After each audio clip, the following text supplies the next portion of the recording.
Deus nos revela de maneira muito clara que esse resgate acontece com pagamento. O pagamento não era prata, não era ouro, não era moeda corrente, né? Hoje não seria o real, o dólar, o euro, nada disso. A Bíblia diz que o pagamento foi o próprio sangue, a vida do Senhor Jesus. Ao morrer por nós, o que Jesus realizou, que ele foi um ato de compra. Você pode dizer amém? Amém. E o resultado, querido, desse ato de compra é que isso faz de Deus o nosso dono. E isso faz de nós propriedade de Deus. Eu vejo muito crente dizendo, escravo, não era mais ninguém. Mentira. Você continua sendo escravo, você só mudou de dono. A diferença é que o atual senhor, o atual dono, não nos trata como escravos. Ele decidiu, por amor e misericórdia, nos tratar como família. Mas legalmente nós ainda somos seus escravos. Ainda que ele não tenha resolvido nos tratar como tal, ainda que ele decidiu nos adotar, nos receber como filhos da família, a legalidade do ato praticado faz dele o Senhor, faz de nós os escravos. Por que eu estou dizendo isso, querido? Em Colossenses 2,14, que eu citei, diz que ele removeu o escrito de dívida e pregou na cruz. Qual foi a consequência? Colossenses 2,15 diz assim. Eu particularmente amo esse texto. Diz que ele despojou os principados e potestades, triunfando deles na cruz. O que é despojar? Tomar o despojo. Quando o exército vencia outra guerra, tudo o que aquele exército vencido tinha de valor passava para as mãos do exército vencedor. Isso era o despojo. A Bíblia diz que Jesus despojou os principados e potestades. O que os poderes do reino das trevas tinham, querido, de lucro, né, de lucrativo, de valioso, de interessante na sua mão, que Jesus, ao venceu na cruz, poderia dizer, eu quero isso para mim. A única coisa que havia, querido, nas mãos do inimigo era a minha e a sua vida. Colossenses 1,3 diz que Deus nos arrancou do império das trevas e nos transportou para o seu reino de luz. No momento que a dívida está paga, é como se Jesus olhasse na cara do cão e dissesse, você não é dono de mais nenhum deles. Eu paguei a dívida que dava ao seu direito de escravizá-los. Nesse momento agora, eles são propriedade de Deus. Isso é redenção. Agora, o ato de redenção que ele fez de Deus o quê? O nosso dono. É aí que você vai entender o mesmo apóstolo Pedro, que já falou de redenção no capítulo 1, quando ele fala no versículo 2, vós sois a nação santa, a geração eleita, o sacerdócio real. Ele diz o povo de propriedade exclusiva de Deus. Aleluia. A versão que diz o povo adquirido, comprado, é a mesma coisa. Diga comigo, eu sou propriedade exclusiva de Deus.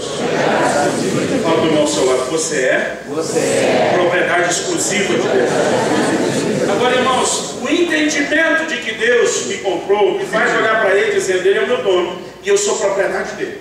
Irmãos, isso é um dos fundamentos da vida cristã. Infelizmente, muito crente parece não entender ou não querer entender. Em Atos 27, 23, quando o apóstolo Paulo, naquele navio que acaba naufragando, que faz com que eles vão para a ilha de Malta, quando ele vai contar uma visão que ele teve de um anjo de Deus que lhe apareceu, ele diz assim, o anjo de Deus, de quem eu sou e a quem eu sirvo, esteve comigo.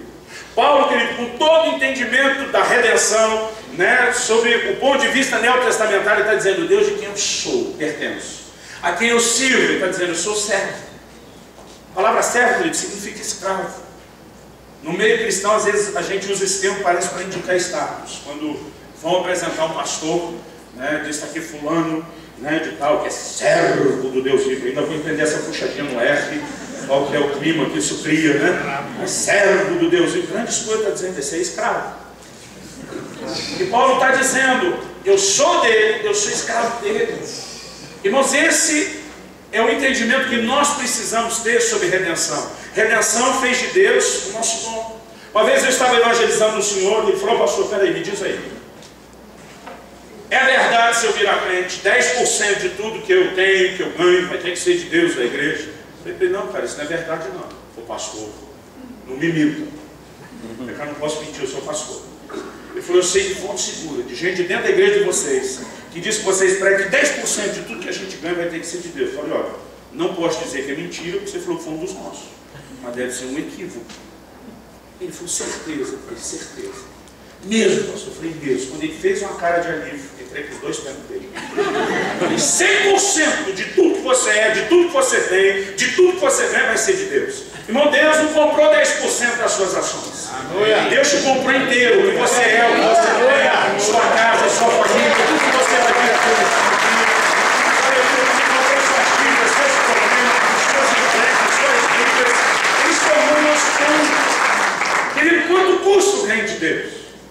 E o que me deixa triste, querido, é essa distorção, né? Eu não digo nem mais que isso é o evangelho de prosperidade. Isso já é a distorção do evangelho da prosperidade, que já estava distorcido. Que a gente tem visto hoje em dia na mídia, na televisão. Vem para Jesus. Jesus vai te dar o carro novo, vai te dar a casa nova, vai te dar isso, vai te dar aquilo. Irmãos, nós não vamos desprezar o que Deus pode dar e fazer. Mas a mensagem que a gente deveria estar pregando é o seguinte: vem para Jesus, que vai tomar tudo que é teu. Irmão, quanto custa o reino de Deus? O reino de Deus custa tudo que você tem. Quando eu aceitei Jesus, não me contaram isso. Devia ter lido as cláusulas pequenas do contrato. Jesus diz em Mateus 3, do 44 ao 46, ele conta duas parábolas. Ele diz: o reino dos céus é semelhante ao homem que encontrou um tesouro escondido no campo, movido de alegria, porque nós não fazemos isso por obrigação. Ele vai e vende tudo que tem para adquirir o campo. Quanto custa o reino de Deus? Tudo que você tem. O reino dos céus é semelhante ao negociante que encontrou uma pérola de grande preço. Ele vai e vende tudo que tem para adquirir a pérola. Quanto custa o reino de Deus? Tudo que você tem. Pastor, o senhor está dizendo que eu pago para entrar no reino? Não, que eles já pagaram a dívida, não é você que paga. Quem pagou foi Jesus, você não paga nada. Pastor, me disseram que era de graça. Não, querido, é pela graça. Quer dizer que é um favor que você não merece. Eu gosto de uma frase que eu ouvi na minha adolescência da irmã Valnice Milhões. Ela diz: tudo que Deus dá é de graça, mas é barato.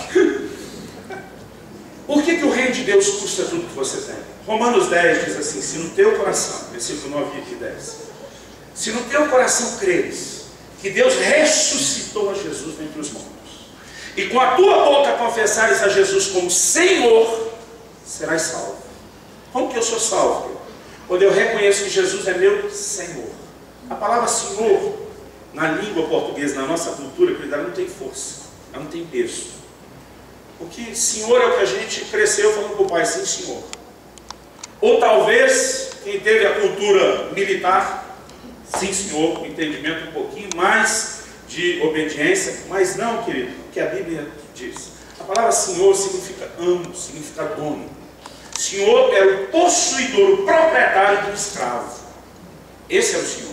Então a Bíblia está dizendo: se você reconhecer que Jesus é seu Senhor, que Ele te comprou, que Ele é teu dono, e no momento que você se curva e diz: você é meu Senhor, você está dizendo: tudo aquilo que eu tinha, tudo que eu era, passa nesse momento às suas mãos. A Bíblia diz: será salvo. Você só entra no reino de Deus, querido, quando você desiste de tudo. Então a primeira coisa que todo crente precisa entender sobre salvação é que a redenção faz de Deus o meu dono, faz de mim sua propriedade. Então, antes de discutir, querido, qualquer coisa que eu vá entregar a Deus, eu preciso saber que Deus tornou dono de tudo. Você pode dizer amém? Amém. Agora, em 1 Coríntios capítulo 6, abre comigo lá. 1 Coríntios capítulo 6, versículo 18. O apóstolo Paulo fala a respeito disso. Ele diz que nós não somos de nós mesmos. 1 Coríntios 6, 18, ele diz: fugindo da impureza. Qualquer outro pecado que uma pessoa cometer é fora do corpo. Mas aquele que pratica imoralidade peca contra o próprio corpo. Acaso não sabeis que o vosso corpo é santuário do Espírito Santo que está em vós, o qual tendes da parte de Deus, e que não sois de vós mesmos? Diga comigo: não sou de mim mesmo. Fala para o irmão ao seu lado: diga: você não é de você mesmo. Fala para ele: você não é seu dono. E essa parte me perdoa, irmão, mas eu gosto muito. Fala para ele: você não é dono nem do seu nariz. A Bíblia diz: não sabeis que não sois de vós mesmos. Por que nós não somos de nós mesmos? Versículo 20: porque fostes comprados por preço. Agora, pois, glorificai a Deus no vosso corpo. Está dizendo que você não é de você mesmo porque você foi comprado. Você pertence a Deus. Agora, eu gosto da frase: foste comprado por preço. A Bíblia está dizendo que custou caro. Irmão, qual é o seu valor? Toda vez que o cão vem tentar trazer aquela sugestão na qual ele é nessa, dizer se não vale nada, eu digo para ele que não vale é você. Você não tem redenção? Eu tenho redenção. Qual é o meu valor? Ele só dá uma olhada na etiqueta, né? O preço caro. Querido, Deus deu o que Ele tinha de melhor por você. Como é que você pode não ter valor? Como é que você pode aceitar uma conversa fiada dessa? Romanos 8,32 diz assim: se Deus não poupou nem mesmo a seu próprio Filho, antes o entregou por amor de nós, a Bíblia diz: como não nos dará juntamente com Ele todas as coisas? O que Deus está dizendo em outras palavras? Se Deus deu Jesus, que é o que tinha de melhor, Ele faz qualquer coisa por você, crente. Amém. Aleluia. Aleluia. Aleluia, quando eu mexo nesse assunto. Nós não somos de nós mesmos. Paulo começa falando de prostituição, versículo 18, fugir da impureza. A palavra impureza, traduzida aqui impureza, é porneia. Algumas versões dizem imoralidade, outras dizem prostituição. É tudo o mesmo significado, são sinônimos. Por que o crente não pode se prostituir? Ele poderia usar um argumento, querido, de dizer: olha, o livro de Apocalipse diz: os impuros que praticam porneia vão ficar de fora da cidade santa e do que Deus tem. A gente poderia pensar se isso pode comprometer, abortar o meu processo, a minha herança. Não vale a pena eu brincar com esse tipo de coisa. Era um bom argumento para tocar o terror na crentaria. Paulo não usou esse argumento. Talvez ele poderia dizer: olha, se você pecar, você vai abrir uma brecha e o cão vai entrar e fazer uma devassa na sua vida. Isso também é verdade. Seria uma outra forma de tocar o terror nos crentes, dizendo: ó, tem consequência, não brinque com isso. Paulo diz: qualquer outro pecado, querido, é fora do corpo, que prostitui peca contra o corpo. Ele está dizendo: isso aqui é diferente, tem mais peso. Por que nós não vamos cometer esse tipo de pecado? Ele diz: porque esse corpo não é mais seu. A Bíblia diz: é um santuário do Espírito Santo. A Bíblia diz: o qual você tem da parte de Deus. Ele está dizendo: agora que Deus se tornou dono, Ele permitiu que você seja um mordomo. Mordomo é uma linguagem muito antiga. Falar uma coisa mais atual: o gerente daquilo que pertence a Ele. Então a Bíblia diz: esse corpo é da parte de Deus, não é de você. Agora Deus te confiou, querido, essa mordomia, essa gerência. Então a Bíblia diz: glorifique a Deus no seu corpo. Como eu glorifico a Deus com o corpo? Não é só dançando na hora da música, do louvor, da adoração. Há um culto com o corpo que eu gosto de chamar de culto de santidade. Quando você reconhece: eu não posso macular o templo do Espírito Santo. Esse corpo não é mais meu. Eu não tenho direito de fazer com ele o que eu quero.